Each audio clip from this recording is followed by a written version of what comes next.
Hello नमस्कार दोस्तों, मेरा नाम मोहम्मद जाहिद और मैं फिर से आप सभी का स्वागत करता हूं आपके अपने यूट्यूब चैनल भारतीय रोजगार में। और गाइज आज का जो लेक्चर रहेगा वो आपका रहेगा Anglo Mysore war. Okay, Anglo Mysore war में भी मैं आज आपको पहली वॉर कराने वाला हूं और इसमें अगर मैं आपको बताऊं इसमें 4 वॉर हुई थी टोटल।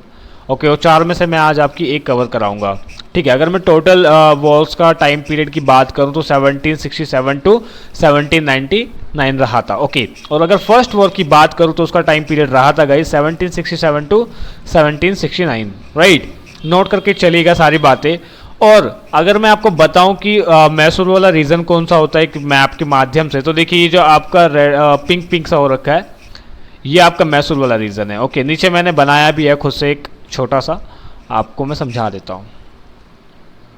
तो गाइज ये था आपका जो मैंने येलो येलो किया हुआ है, ये वाला, ये आपका मैसूर वाला रीजन था। ठीक है, और अगर मैं मैड्रास वाले रीजन की बात करूँ, इधर वाले रीजन की, ठीक है, तो ये आपका मैड्रास वाला रीजन था। और इधर आपके कौन थे, हैदराबाद के निज़ाम थे, और ऊपर थे कौन, आपके मराठास, जो ब्लू ब्लू वाला हो रखा है। ठीक है, ये आपका कौन था, ये थे आपके मराठास। तो आप ऐसा कह सकते हैं कि मैसूर वाला जो रीजन था वो तीनों ओर से, चारों से बल्कि घिरा हुआ था, क्योंकि एक तरफ तो समुंदर था।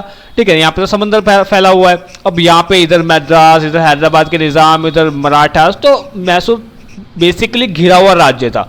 बट फिर भी एक्सपेंड कर रहा था। किस वजह से, वो वजह आज हम यहाँ पे डिस्कस करेंगे। लेकिन उससे पहले मैं आपको थोड़ा सा बैकग्राउंड कवर कर दूं।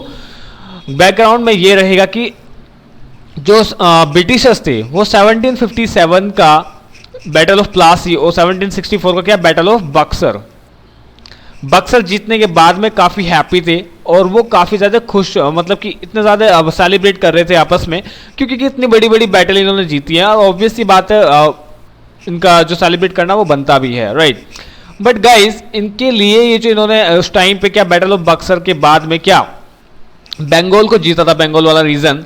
गाइज ये इतना इंपॉर्टेंट था इनके लिए, एक तरीके से ये सोर्स का भंडार था। ठीक है ना, ये सोर्स का यहाँ पे भंडार था। कैसे, यहाँ पे पैसा ही पैसा था, माल था, हीरे जवाहरात, जो भी आप कह सकते हैं ना, हर चीज की, हर दृष्टिकोण से ये बहुत ज़्यादा इंपॉर्टेंट था। किसके लिए, ब्रिटिशों के लिए, क्योंकि यहाँ के बंदरगाह भी सारे इंपॉर्टेंट थे, डायरेक्ट यहाँ पे ये अपना माल की आवागवाई करते थे। ठीक है, तो ये सब चीज़ें के लिए काफ़ी ज़्यादा इंपॉर्टेंट राज्य था। कौन सा, आपका बंगाल वाला रीजन, और जो इन्होंने किसके बाद जीता था, बैटल ऑफ बक्सर के बाद में। ठीक है, अब यहाँ पे लिखा हुआ भी है कि British use the policy of expansionist policy. Expansionist policy अपनाते थे।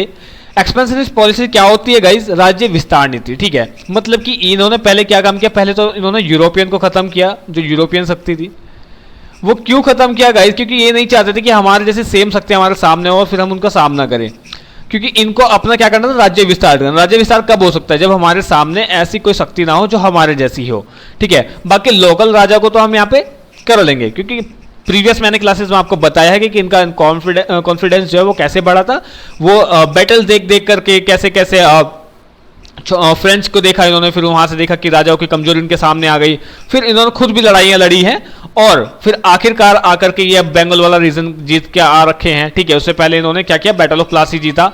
राइट, तो इन सारे रीजन से समझ में आता कि जो इंडियन है उनके पास में आर्मी तो बहुत बड़ी थी, लेकिन उनके पास में कुछ दम नहीं था, उनको ये आसानी से हरा सकते थे। राइट, अब जैसे कि मैंने आपको बताया कि राज्य विस्तार नीति कौन अपनाते थे, आपके ब्रिटिशर्स अपनाते थे। ठीक है, तो सेम जो अगर मैं बात करूं, अगर मैं उस टाइम की बात करूं 1761 की अगर मैं बात करूं तो उस टाइम ना हैदर अली नाम से एक बंदा था जो साउथ इंडिया में मैसूर वाले एरिया में क्या अपना राज्य एक्सपेंड करता जा रहा था, मतलब कि काफी ज्यादा अपना राज्य विस्तार करता जा रहा था।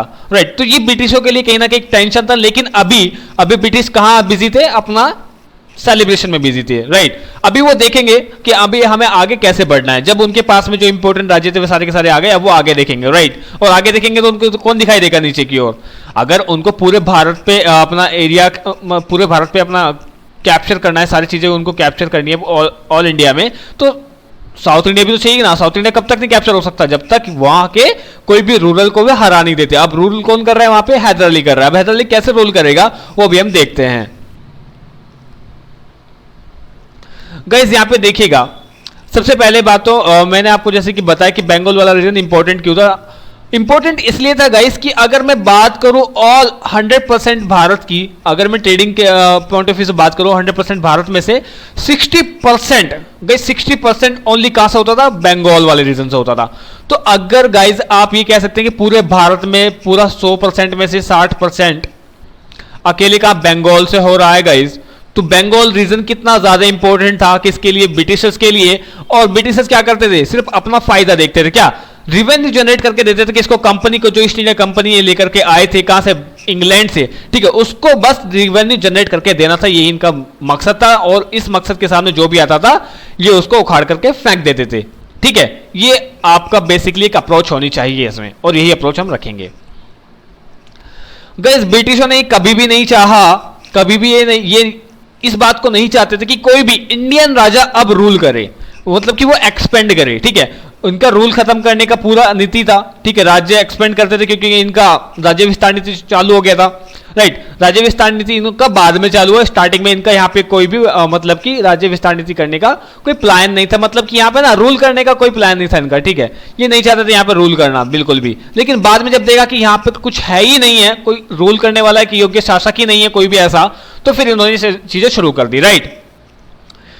अब क्या करते हैं, सबसे पहले आगे बढ़ने से पहले आप मुझे एक चीज बताइएगा कि जो मैंने अभी अभी आपको दो बैटल बताए, कौन कौन से, 1757 का बैटल ऑफ प्लासी और 1769 का कौन सा, battle of Buxar. Guys in दोनों का मुझे रीजन बताइए कि किस वजह से, कि जो रीजन था कि किस वजह से कौन ब्रिटिशर्स इन जो बैटल को वो जीत पाए हैं, ठीक है। सबसे पहले तो आप मुझे बताइए बैटल ऑफ प्लासी का, और उसके बाद में बताइए बैटल ऑफ बक्सर का। गाइस प्रीवियस क्लासेस को अगर आप देखेंगे तो वहां पे आप पाएंगे कि जो बैटल ऑफ प्लासी था आपका, इसको चलिए मैं आपको दो पॉइंट देता हूं कि इस बैटल ऑफ प्लासी को उन्होंने कैसे जीता था, अपनी सैन्य शक्ति से जीता था,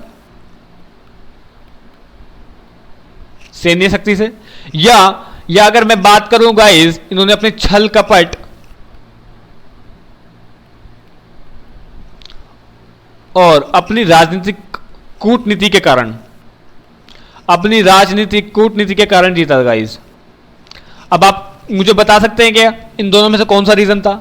गाइस आप बिल्कुल बता सकते हैं क्योंकि आप प्रीवियस लेक्चर देख करके आ रहे हैं, और अगर नहीं देखा तो ऊपर आई बटन में क्लिक कीजिएगा, मैंने आपको प्लेलिस्ट का इसका क्या लिंक दे दिया है, ठीक है। तो आपको समझ में आ जाएगा कि जो पहला जो बैटल था, बैटल ऑफ प्लासी, इसको जीतने का जो एक रीजन था मेन, वो था क्या, राजनीतिक छल, राजनीतिक कूटनीति को छल कपट। वो कैसे गाइस, क्योंकि कि अगर मैं बैटल ऑफ प्लासी की बात करता हूं तो उस टाइम पे क्या था, सिराजुद्दौला के पास में 78,000 समथिंग क्या था, सोल्जर लिमिट थी इनके पास में, ठीक है। अब ब्रिटिशों के पास में कितना था, ब्रिटिशों के पास में मात्र 3,000 सैनिक थे, लेकिन फिर भी ये जीते थे, कैसे, छल कपट के माध्यम से। उस टाइम पे आपको मैंने बताया था जो मीर जाफर था, इन्होंने ऑलरेडी उसके साथ में हाथ मिला रखा था, और मीर जाफर क्या था, उसका चाचा था किसका, सिराजुद्दौला का। सिराजुद्दौला बहुत ही कम उम्र का शासक था उस टाइम पे, और उसको उसने क्या किया था, मैनिपुलेट किया था, जिस कारण ये इस बैटल को जीत पाए थे, राइट। पीछे से उसने इस बैटल को हराने में पूरी मदद की थी, किसकी, ब्रिटिशों की, मीर जाफर ने। और अपने आप वहां का क्या, बंगाल का नवाब बनना चाहता था, ठीक है, बंगाल का क्या बनना चाहता था, नवाब बनना चाहता था, ठीक है। अब नवाब बनने के चक्कर में उसने ब्रिटिशों का साथ दिया, और जो उनके इंपॉर्टेंट राज्य थे, ठीक है, उसको जीतने में पूरा क्या किया, अपना रोल प्ले किया, ठीक है। ब्रिटिशों का बिल्कुल इसने साथ दिया, यहां पे किसका, ब्रिटिशों का किसने दिया, मीर जाफर ने। मीर जाफर कौन था, सिराजुद्दौला का चाचा था, ठीक है, जिसने सिराजुद्दौला का मैनिपुलेट किया था, राइट। गाइस पहला वाला बैटल का आपका रीजन समझ में आ चुका है क्या, कि किस वजह से वो लोग जीते थे, कौन सा, बैटल ऑफ प्लासी 1757 का। अगर मैं बैटल की बात करूं, बैटल ऑफ बक्सर की, तो गाइस ये वाला जो बैटल जीता था तो ना, वो जीता था सैन्य शक्ति के कारण। कैसे, सैन्य शक्ति के कारण, सॉरी बड़ा शब्द होता है, ओके। अब ये सैन्य शक्ति से क्यों, क्योंकि बैटल ऑफ ये प्लासी जीत चुके थे, और उसके बाद में इन्होंने क्या किया था, अपना आर्मी एक्सपेंड कर दिया था काफी ज्यादा। अब जब आर्मी एक्सपेंड होगा तो गाइस ऑब्वियस सी बात है, अब ये किस बेस पे जीतेंगे, जब इन्होंने इतनी कम आर्मी से अपनी, देखिए इनके पास में सारे ये दिमाग यूज करते थे अपने, मतलब कि छल कपट भी ये यूज करना जानते थे, ठीक है। इंडियन राजा क्या करते, आपस में लड़ते रहते थे, तो इस वजह से उनकी आपस में एकता नहीं थी, और कहीं ना कहीं वो इस चीज का फायदा उठाते थे, कौन, ब्रिटिशर्स, राइट। तो अगर मैं बैटल ऑफ बक्सर की बात कर रहा हूं यहां पे, जो जीतने का एक रीजन था वो था क्या, सैन्य शक्ति। वो कैसे गाइस, कि अच्छा बैटल ऑफ बक्सर में कौन कौन लड़े थे, आपको याद तो होगा ना, याद तो होगा ना गाइस, कौन कौन थे? एक तो बंगाल के नवाब थे, कौन? मीर कासिम। मीर कासिम कौन थे? अरे मीर जाफर को इन्होंने हटा दिया था, ठीक है। और मीर जाफर को हटाने के बाद में किसको बनाया था? मीर कासिम को, जो उसका क्या था, उसका दामाद था। किसका? मीर जाफर का, ठीक है। फिर मीर कासिम को बिठाया था। मीर कासिम ने क्या किया था? उनसे फिर गिफ्ट विफ्ट बांटे थे। आपको वो पूरा पता है, एक सेपरेट लेक्चर है, प्रीवियस लेक्चर को देखिएगा। लेकिन मीर कासिम थे। इसमें कौन कौन थे मीर कासिम? थे आपके मीर कासिम और शुजा-उद-दौला, ठीक है, शुजा-उद-दौला थे। और लास्ट में कौन थे? शाह आलम द्वितीय। मुगल एम्परर थे शाह आलम द्वितीय, है ना, शाह आलम सेकंड। तो इन तीनों ने मिलकर के कौन सा बैटल ऑफ बक्सर लड़ा था, और उसके बाद में भी ये हारे थे गाइस, क्योंकि कि जब इतना बड़ा बैटल ये जीत सकते हैं 3000 सैनिकों के बल पे, ठीक है, तो ये तो क्या ही थे। तो इनको इन्होंने हराया था बेसिकली, ठीक है। तो ये दोनों रीजन थे बेसिकली। पहला वाला रीजन था क्या था? छल कपट और कूटनीति। अगर आपके सामने ऐसा क्वेश्चन आता है तो आप इसको लगा सकते हैं, राइट गाइस। पहले मैं मैसूर का आपको थोड़ा सा बैकग्राउंड बताना चाहूंगा, हिस्ट्रिकल बैकग्राउंड, कि कैसे कैसे वहां पे ये हैदर अली ने अपना एक्सपेंड करना शुरू किया। हैदर अली बेसिकली था कौन, राइट। अगर मैं बात करूं मैसूर रीजन की, मैसूर रीजन में अगर मैं बात करूं, थोड़ा सा प्रीवियस आपको बता रहा हूं, ठीक है, 1761 से पहले की बात है ये, कि उस टाइम पे ना मैसूर में एक हिंदू वॉडियार डायनेस्टी चलती थी। क्या? हिंदू वॉडियार डायनेस्टी, यानी कि हिंदू वॉडियार राजवंश चलता था। कहां पे? मैसूर में। और वॉडियार डायनेस्टी का एक राजा था, ठीक है। वॉडियार डायनेस्टी का फर्स्ट राजा कौन था? चिक्का कृष्णराज वॉडियार, ठीक है, चिक्का कृष्णराज वॉडियार, ठीक है। अब ये राजा था उस टाइम पे वहां पे। अब इस राजा के भी दो इंपॉर्टेंट बंदे थे जो इसके शासन को चलाने में इंपॉर्टेंट रोल प्ले करते थे, राइट। मतलब कि अगर अब मैं बात करूं कि राजा तो है, लेकिन उसका जो पूरा सैन्य शासन कौन देखता है, सैन्य शक्ति कौन देखता है, कि कौन कौन ऐसे जंग वंग लड़ेगा, ठीक है। तो आप कह सकते हैं पीएम टाइप। पीएम टाइप कौन था गाइस? पीएम टाइप था आपका नंदराज और देवराज। नंजराज जो बंदा था, ये इतना इंपॉर्टेंट व्यक्ति था, वहां पे सारे इसके मसले संभालता था। मतलब कि ये सैन्य शक्ति भी देखता था, ये राज दरबार था वो भी चेक करता था, मतलब सारे बेसिकली काम यही करता था। कौन? नंजराज, ठीक है। अब नंजराज ने आर्मी का एक कमांडर बना रखा था बहुत बड़ा, ठीक है, जो आर्मी को कमांड करता था। किसकी?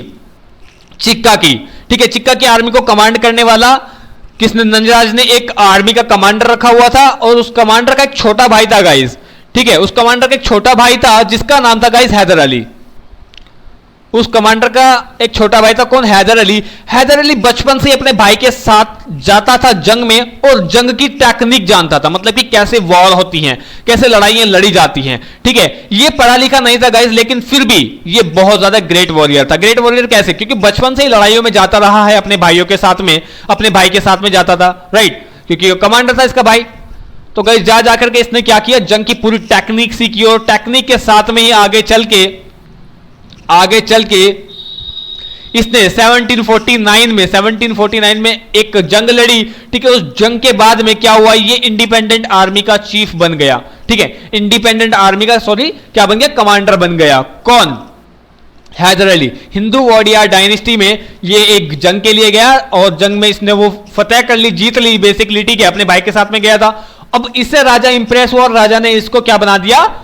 इंडिपेंडेंट आर्मी का कमांडर बना दिया। कब? 1749 में। उसके बाद में क्या होगा? 1761 में इसने की लड़ाई इसने सीखी थी, कहां पे? अपने भाई के साथ में जा जाकर जंग में, ठीक है। ये इतना ज्यादा योग्य शासक था, योग्य एक वॉरियर था गाइज, एक सैनिक था, ऐसा योग्य सैनिक था कि इसने आगे चल करके क्या? ये chief commander of Hindu Wodeyar dynasty बन गया था, ठीक है। चीफ कमांडर बन गया आर्मी का, ठीक है। अब ये नंजराज की जगह आ गया, ठीक है। जो नंजराज करता था, अब इसने उसको रिप्लेस कर दिया यहां पे, और खुद बन गया पीएम टाइप।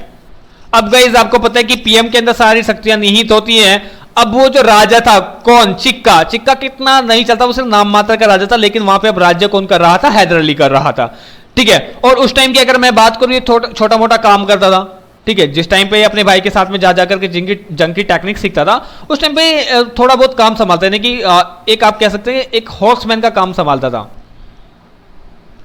ठीक है। हॉर्समैन था ये बेसिकली, क्या था? हॉर्समैन था, राइट।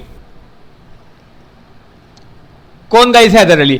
अब 1761 में ये chief commander of Hindu warrior dynasty बन गया और धीरे धीरे आगे चलकर ये अपना एक्सपेंड करने लगा और राजा का तो बिल्कुल शासन ही खत्म सा हो गया, नाम मात्र के लिए राजा रह गया, लेकिन राज कौन कर रहा था? अब हैदर अली कर रहा था, क्योंकि एक्सपेंड ही वही कर रहा था गाइस। आफ्टर दैट इसने क्या काम किया? फ्रेंच के साथ में हाथ मिलाया। उस टाइम पे फ्रेंच काफी कमजोर थे, आपको बताया है मैंने कि फ्रेंच को क्या किया था, ब्रिटिशों ने बिल्कुल ही खत्म कर दिया था और छोटे मोटे एक एरिया दे दिया था कि आप यहां पे ना तो आर्मी रखोगे और ना ही यहां पे क्या करोगे, कोई किला विला बनाओगे, थोड़ा बहुत अपना काम कर रहे थे और कुछ नहीं, ठीक है। अब इसने इनको देखा, फ्रेंच को, फ्रेंच की टेक्निक इसको बहुत अच्छी लगती थी और इसीलिए इसने उनके साथ में क्या किया, हाथ मिलाया और उनके साथ में मिलकर के इसने क्या किया, डिंडीगुल में एक आर्म्स फैक्ट्री डाली। क्या डाली गाइस? एक साउथ इंडिया में एक डिंडीगुल जगह है, वहां पे इसने क्या डाली, एक आर्म्स फैक्ट्री डाली, हथियारों की फैक्ट्री डाली, नए तरीके के हथियार, ठीक है। और उन हथियारों की फैक्ट्री के बाद में इसने फिर आगे चल करके छोटे छोटे एरियाज को कैप्चर किया, जैसे कि बेन्नौर, केनारा और सम मोर प्लेसेस को इसने क्या किया, कैप्चर कर लिया। ओके, यानी कि अब ये भी क्या राज्य विस्तार नीति अपना रहा है और आगे चलते चलते एक्सपेंड करते करते आगे चल के क्या होता है, 1750 में इसका एक बेटा पैदा होता है जिसका नाम होता है टीपू सुल्तान। वो आगे जाकर के बना था, इसके नाम के आगे सुल्तान आगे जाकर के लगा था, ठीक है। तो आगे चल करके वो क्या हुआ था, सुल्तान बन गया था, टीपू सुल्तान। ओके, अब ये इसका बेटा भी पैदा हो गया। अब टीपू सुल्तान के बारे में आपने तो जाना ही है, ठीक है, मैसूर का शेर। तो गाइस आगे चल करके क्या ब्रिटिशों के खूब नाक में दम करेंगे, राइट। अब क्या हुआ गाइस, जब हैदर अली, क्योंकि ब्रिटिशर्स कभी भी नहीं चाहते थे, मैंने ऊपर भी बताया आपको ये लाइन, कि कोई भी अब इंडियन राजा एक्सपेंड करे, और हैदर अली क्या कर रहा था, एक्सपेंड कर रहा था, तो ब्रिटिशर्स क्या होंगे, अब टेंशन में तो होंगे ही। तो ब्रिटिशर्स इन टेंशन नाउ। अब स्टार्ट होती है क्या, Mysore war 1767 to 1769, right. Reason आपको वॉर के पता होने चाहिए कि रीजन क्या थे, जो एक स्पेसिफिक रीजन होना चाहिए आपको, एक उनका पता होना चाहिए कि फर्स्ट रीजन की अगर मैं बात करूं क्या था मैसूर का, कि मैसूर एक चुनौती थी। वो क्यों थी गाइस, क्योंकि वहां पर अब टीपू सुल्तान भी आ चुके थे। कब? 1750 में उनका जन्म हुआ था। और आपको पता है कि इंडियन राजा की जो है बहुत ही कम उम्र में क्या संभाल लेते थे, अपनी क्या राजभार संभाल लेते थे, ठीक है। अब टीपू सुल्तान भी आ चुके थे, ओके, और हैदर अली वहां पे पहले से थे, क्या एक योग्य और एक इंपॉर्टेंट शासक, एक ग्रेट वॉरियर, ओके। तो मैसूर एक चुनौती था किसके लिए, ब्रिटिशों के लिए, क्योंकि वहां पे जब तक ये इन दोनों को नहीं हराएंगे तब तक ये पूरी इंडिया पे अपना जो एक सपना था, क्या, पूरी इंडिया को कैप्चर करने का, उस पर शासन करने का, वो नहीं पूरा कर पाएंगे, क्या वो सक्सेसफुल नहीं हो पाएगा इनका, ओके। दूसरा रीजन क्या था, दूसरा रीजन था इनके पास में गाइस, इन्होंने अभी बंगाल विजय की थी, ठीक है, थोड़े टाइम पहले इन्होंने क्या किया था, बंगाल जीता था, ओके। किसमें, बैटल ऑफ बक्सर के बाद में 1764, भूलना नहीं बिल्कुल भी, राइट। तो इनका कॉन्फिडेंस जो था वो काफी ज्यादा स्ट्रॉन्ग था कि नहीं, जब हम इनको हरा सकते हैं तो ये भी कुछ नहीं है, लेकिन फिर भी कहीं ना कहीं किससे, हैदर अली से डरते थे, कौन, ब्रिटिशर्स, राइट गाइस। अब थर्ड रीजन की अगर मैं बात करूं तो ये इनका क्या था, राज्य विस्तार नीति। गाइस राज्य विस्तार करना है तो इनको हराना ही पड़ेगा। तो ये तीन रीजन थे बेसिकली, कौन से, मैसूर वॉर के, ओके, फर्स्ट मैसूर वॉर के तीन रीजन थे। आगे चल करके क्या होता है, अब 1767 में वॉर स्टार्ट होती है और जो ब्रिटिशर्स हैं वो बहुत ज्यादा दिमाग यूज करते थे गाइस, किसके लिए, उन्होंने देखा कि हैदर अली कोई छोटी मोटी खीर नहीं है जिसको हम ऐसे ही हलवा बना करके पी जाएंगे, राइट। हलवा नहीं था, कौन, हैदर अली। तो इसने क्या काम किया, हैदराबाद के निजाम से बात की, किससे, हैदराबाद के निजाम से बात की, और आसपास के जितने भी छोटे छोटे शासक थे उनसे बात की, और गाइस इसने मराठाओं से बात की, ठीक है, कि आप सभी आकर के हमसे मिलेगा, और इनको एक क्या, एक नारा दे दिया कि जो मैसूर के टीपू सुल्तान और हैदर अली हैं ये हमारे लिए बिल्कुल भी ठीक नहीं है, हमारी टेरिटरीज के लिए बिल्कुल भी सही नहीं है, तो एक काम करो, आकर के हमसे मिलो और हम मिलकर के इनको उखाड़ते हैं, ठीक है गाइज। और ये इनके साथ में मिल भी जाते हैं। मिलने का कारण क्या था गाइज, किसका, मराठाओं का, निजामों का और छोटे छोटे एरियाज वालों का। मिलने का कारण क्या था कि हैदर अली ना अकेला चलता था गाइज, वो किसी के साथ नहीं चलता था, मतलब कि उसका किसी के साथ में कोई कोलैबोरेट नहीं था। वो इतना योग्य शासक था कि वो अपने ऊपर इतना विश्वास करता था कि वो अकेला चलने का दम रखता था, राइट गाइज। और जो इंसान अकेला चलने का दम रखता है तो उसको इन छोटे मोटे राजाओं की नीड नहीं थी, ना उसको निजामों की नीड थी, ना उसको मराठाओं की नीड थी, ठीक है। वो अकेला ही काफी था एक्सपेंड करने के लिए। आपको दिखाया ना मैंने, तीनों ओर से घिरा हुआ था लेकिन फिर भी एक्सपेंड कर रहा था, राइट गाइज। और फिर भी ब्रिटिश उससे डरते थे, राइट। तो ब्रिटिशों ने यही रूल अपनाया था कि इन सबको अपने अंडर में ले लिया, अपने पक्ष में ले लिया और इसके ऊपर क्या किया, युद्ध करने की तैयारी की। राइट गाइज, लेकिन हैदर अली भी बहुत तेज था गाइज, ठीक है, हैदर अली भी बहुत तेज इंसान था, बहुत दिमागदार, क्योंकि ये पढ़ा लिखा नहीं था, लेकिन मैंने आपको बताया कि बहुत ही ज्यादा दिमागदार और एक योग्य शासक था। कौन? हैदर अली। हैदर अली ने क्या काम किया गाइस? हैदर अली की जो राज्य विस्तार नीति इन लोगों को पसंद नहीं थी, इसलिए उसका साथ वात नहीं देते थे, ठीक है। और हैदर अली मैंने आपको बताई थी, उसको किसी की नीड नहीं थी, ठीक है। आपको एक बात बताना चाहूंगा, 1767 से पहले गाइस एक बैटल हुई थी। कौन सी? 1761 में एक पानीपत का युद्ध हुआ था। किस किस के बीच में? अहमद शाह अब्दाली और बालाजी बाजीराव, यानी कि किसके? मराठों के बीच में, और जिसको ये हार गए थे। मैं जब आपको बैटल ऑफ मराठास पढ़ाऊंगा तो आपको सारी चीजें समझ में आएंगी, लेकिन अभी के लिए रीजन जान लीजिए कि ये इस वाले इसमें लेक्चर में इंपॉर्टेंट क्यों है वो मैं आपको बता रहा हूं, ठीक है। जो ये बैटल हुई थी कौन सी? 1761 में। कौन सी? बैटल ऑफ पानीपत, जिसमें बालाजी यानी कि जो मराठे से वो हारे थे बहुत बुरी तरीके से, और इनका जो आर्थिक स्थिति है वो बहुत ही ज्यादा कमजोर हो गई थी। किसकी? मराठों की। और मराठों का इसी बैटल के बाद में जो भारत पे, पूरे भारत में शासन करने का एक सपना था, कहीं ना कहीं वो क्या हो गया था? चकनाचूर हो गया था, वो खत्म हो चुका था। किस बैटल के बाद में? थर्ड बैटल ऑफ पानीपत के बाद में, जो अहमद शाह अब्दाली के साथ में इन्होंने लड़ी थी। अब यहां पर हैदर अली जानता था कि ये आर्थिक रूप से काफी कमजोर है, लेकिन इसने ये चीजें जताई नहीं। इसने डायरेक्टली ऑफर कर दिए 35 लाख रुपए 1767 की बैटल से पहले। किसको? क्योंकि ये जानता था मराठे अब ब्रिटिशर्स के साथ में मिल चुके हैं और निजाम बिन के साथ में हैं, तो इसने पीछे से जाकर के किससे? मराठों से बात करी और 35 लाख रुपए की ब्रीफ दी। किसको? मराठों को, क्योंकि मराठे इस वक्त कमजोर थे, उनको पैसों की जरूरत थी और 35 लाख रुपए उस टाइम पे बहुत ज्यादा बड़ी रकम थी, और मराठे इस चीज को एक्सेप्ट कर लेते कि ठीक है, और ये अब न्यूट्रल हो जाते हैं। ये अब इस जंग में, कौन सी 1767 में जो जंग होने वाली थी उसमें न्यूट्रल हो जाते हैं। अब गाइस कौन कौन थे जो इंपॉर्टेंट? कौन थे भाई? ब्रिटिशर्स थे, ठीक है, मराठे थे, और गाइस हैदराबाद के निजाम थे, ठीक है। अब गाइस जो मराठे थे वो तो हट गए, वो तो न्यूट्रल हो गए बिल्कुल। बचा कौन? निजाम बचा। अब निजाम डायरेक्टली इनके ऊपर क्या करेगा? अटैक नहीं करेगा, ठीक है। अब निजाम से भी इसने, हैदर अली ने बात कर ली थी कि ऐसा है कि अगर ऐसा करोगे ना तो फिर आप भी नहीं बचोगे, ठीक है। किसने? हैदराबाद के निजाम से बात बोली। और फिर अकेले रह गए कौन? ब्रिटिशर्स। ब्रिटिशर्स रह गए, और ब्रिटिशों को इसने बोल दिया, किसने? हैदर अली ने, क्या कि मैं अब लड़ाई नहीं लड़ता हूं, मेरा मन नहीं है। अब ब्रिटिश अकेले इसके ऊपर हमला इसलिए नहीं बोलते थे क्योंकि वो इसको नहीं जीत सकते थे अकेले, राइट। अब इन्होंने इस वजह से फिर बाद में किसके ऊपर? हैदराबाद के निजाम के ऊपर प्रेशर बनाया। वो क्यों बनाएगा? इस पिछली क्लास में सब कुछ मैंने एक्सप्लेन किया है, आप जाकर के देख लीजिएगा कि कैसे कैसे इन्होंने निजाम के ऊपर प्रेशर बनाए थे, क्योंकि के ये बैटल जीतते आ रहे थे, राइट गाइज, राइट। अब आगे चल करके क्या होता है मैं आपको बताऊंगा कि 1769 का जो बैटल होता है किस किस के बीच में? Guys Haidar Ali versus British और निजाम। ब्रिटिशों को देखिए, ब्रिटिशों ने निजाम को अपने अंडर में कर लिया था, राइट। अब ब्रिटिशों ने क्या किया था? निजाम को अपने अंडर में कर लिया था कि अगर अटैक नहीं करोगे तो हम तुम्हारे ऊपर अटैक करेंगे, राइट। और अगर अटैक करेंगे तो दोनों मिलकर ही करेंगे, और जीतेंगे तो फिर आगे चल के हम जो भी आपको रहेगा वैसे करेंगे, राइट गाइज। तो हैदर अली के ऊपर ही अटैक करते हैं 1769 में, और गाइज हैदर अली इन दोनों को ब्रूटली क्या करता है? डिफीट करता है, ब्रूटली डिफीट करता है। किसको डिफीट करता है? ब्रिटिशर्स और निजाम को, राइट। और इस डिफीट के बाद में, इस बैटल के बाद में किसको? ब्रिटिशों को बहुत ही ज्यादा शर्मनाक हार का सामना करना पड़ता है, और उसके बाद में एक ट्रीटी ऑफ मैड्रास साइन होती है। कौन सी ट्रीटी ऑफ मैड्रास साइन होती है?